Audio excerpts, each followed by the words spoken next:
Mimman huwa minha fi syak. Bagaimana kita nak waqaf pada huruf-huruf yang bersabdu. Okey, untuk video ni saya akan fokuskan dulu pada huruf kaf yang bersabdu. Macam mana kita nak waqaf.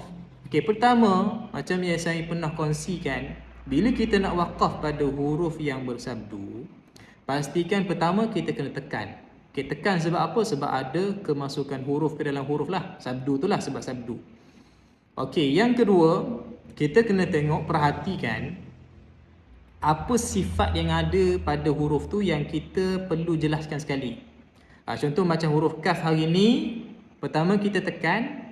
Yang kedua, kena jelaskan juga sifat sifat hams yang ada bagi huruf kaf ketika dia waqaf lah. Contoh seperti mana yang saya tunjukkan dekat skrin. Okey, ada dua perkataan. Satunya huruf kaf yang kita waqaf dengan sebutan yang biasa tanpa sabdu, dan yang kedua adalah sebutan dengan adanya sabdu. Okey, kalau boleh perhatikan betul-betul dan dengar betul-betul apa beza di antara kedua-dua bunyi perkataan tersebut. Okey, mimman huwa minha fi syak.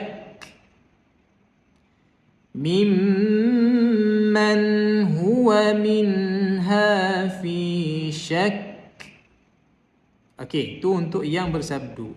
Okey, untuk berbeza dengan sebutan huruf kaf yang tidak bersabdu, apabila kita waqaf, kita tak perlu tekan. Cuma jelaskan sifat hams yang ada bagi huruf kaf tersebut. Contoh, fi ayyi suratin ma syaa rakkabak. Ma syaa rakkabak. Harap sebutan saya jelas dan ibu-ibu, ayah-ayah boleh bezakan di antara dua-dua bunyi tersebut dan cuba praktikkan. InsyaAllah moga bermanfaat. Barakallahu fiikum.